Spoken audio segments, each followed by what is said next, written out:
Hey everybody, it's me, Remy, the comic book poser. And today, it's time for me to welcome you to Enter the Poserverse. Today, we're talking about the books that I'm planning on picking up on Wednesday, July 29th, 2020. And for all intents and purposes, it's a lighter week for me.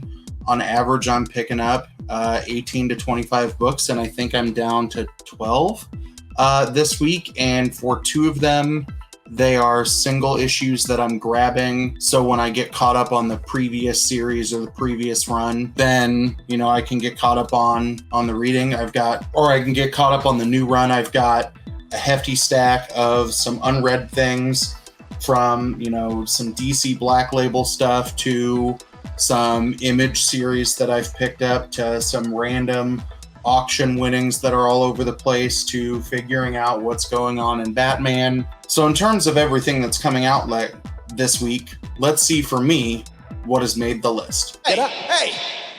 The champ is telling you to do something. All right, you know what? You know what? You know what just happened? Because you didn't do what he said? You know what? You know what? You just made the list! All right. From Aftershock this week, I've got one book that I'm interested in, and it's Dark Ark After the Flood number 5 by Cullen Bunn with art by Wancho. This is one of the titles that I mentioned in the introduction. I'm rereading Dark Ark now, and I think I've got 3 issues left before I dive into all of the After the Flood titles again. But like I've mentioned, I love Dark Ark. I read After the Flood number 1 first and went, nope, need to read the previous series.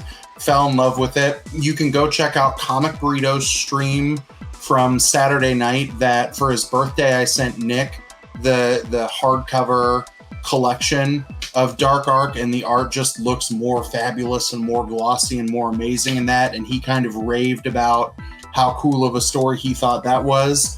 So I'm excited to see what's happening in, functionally Chapter 2 of the Dark Ark universe. From DC, there are 2 books that I'm interested in.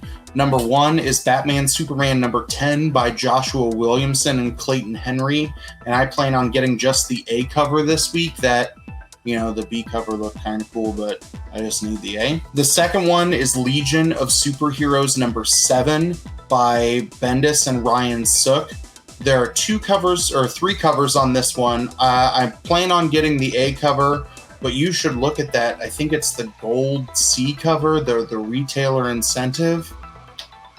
Looks good, but I'm probably too poor to be able to buy one of those, even if my shop gets one. I'm excited about that book because the Legion is, I think they're about to go on trial finally, that they got arrested in book 6, I think. I gotta go back and reread that one because it's been a while since I've, dove into my Legion, but I'm ready for it. From IDW, there's one book that I'm interested in, and it's Sleeping Beauties number 2. I think that the first one, it was touted as being by Stephen King and his son, but this one, it's got, not Stephen King's name attached to it, so I wonder if they're gonna kind of switch hit writers through it, or if it is a story inspired by him, but it's written by Rio Ewers and Allison Sampson, and there are 3 covers to this that I've seen, and I'm just going to get the regular A cover by Annie Wu. If you didn't read Sleeping Beauties number 1, you're starting to learn that there's some kind of disease that only women are getting, that if they fall asleep, they don't wake back up,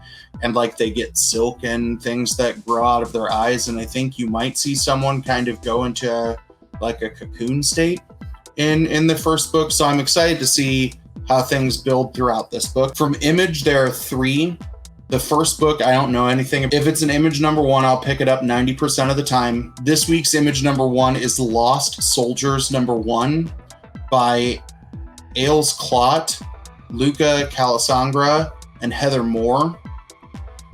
The second book from Image this week is another one that I'm sitting on. It's Nailbiter Returns number 3 by Joshua Williamson, Mike Henderson, and Adam Guzowski. I am, I think, on the 4th Nailbiter trade, and I just bought that big fat Image Humble Bundle of Nailbiter, so I might actually just start from number 1 again and fly through it because I'm waiting on trades 4, 5, and 6 to come in the mail. So there's a good chance that I could be able to read it this week if I fly through Nailbiter and give myself some nightmares. But I'm really, really excited for Nailbiter Return. The third book might be the one that I'm the most excited about this week, and it's That Texas Blood #2 by Jacob Phillips and Chris Condon. And I'm going to get the A cover, the creepy guy with like the flashlight in the city town.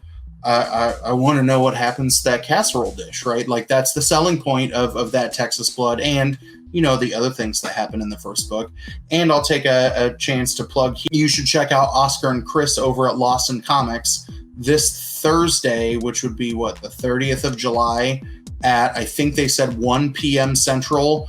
They will be interviewing both guys from That Texas Blood, and I will put a bubble up here at the top to that linked video, but follow those boys, watch that interview. I'm excited to see what they both have to say about book #1 that just kind of caught like wildfire. I've got 4 Marvel books coming in this week. The first is Cable #2 by Jerry Duggan and Phil Noto, and I'm just going to get the regular Phil Noto A cover. The second book is a book that I thought concluded, but that's what COVID has done to my brain. Symbiote Spider-Man Alien Reality #5 is coming out this week by Peter David and Greg Land, and I'm just going to get the regular A cover. This is the only Spider-Man title that's on the market right now that really feels readable. Not only did I drop Amazing Spider-Man from my pull list that I sold off my entire run that I had, this just became too frenetic for me to understand for regular Spider-Man.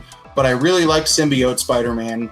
I really like Symbiote Spider-Man Alien Reality. I want to see how Peter Parker and, slightly less homeless looking Doctor Strange come together to kind of persevere and save the day. If they do it all. It's a Marvel book. Most of those have happy endings. So I'm going to guess, ta-da, they're happy and win.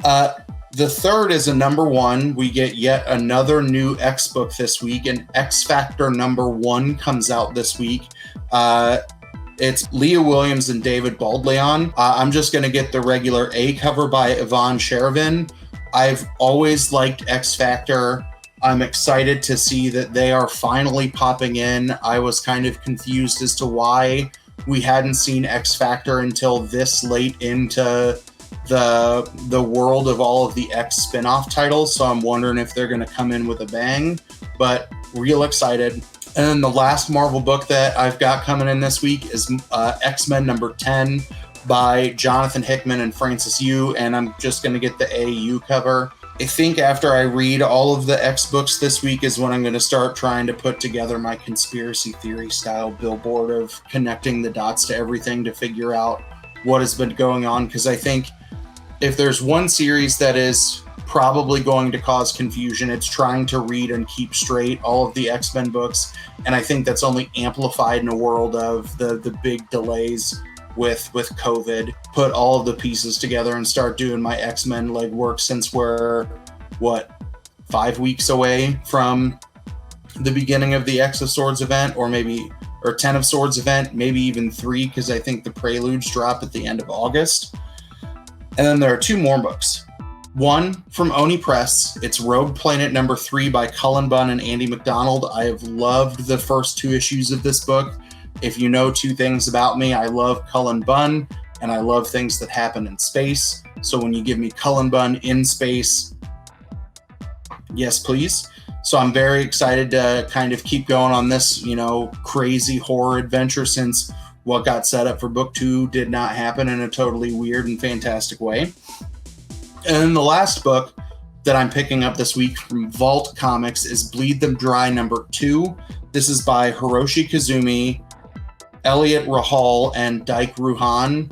I'm going to get the A cover by Ruhan. I like vampires. I like samurai. I like, the year 3000 Japan, where, is the peace going to fall apart between the living and the immortals now that we, very quickly in issue #1, maybe figure out who is taking some vampires down. I don't know. I'm excited and I'm along for the ride. If there's anything else that you think that I'm missing out on this week, let me know down in the comments below. Like I said, I'm going to plan on playing catch up. So if you think there are some back issues of something that I should also pick up on Wednesday, let me know that as well, because for as much as I'm willing to fire off suggestions at you all, I'm also very, very quick to take any suggestions that I get in the comments and add them to my pull list, or at least pick up a number 1 or a number whatever to start an arc. So thanks, like, subscribe, bell, do all of those things. And as always, thanks for stopping by, and have a good one.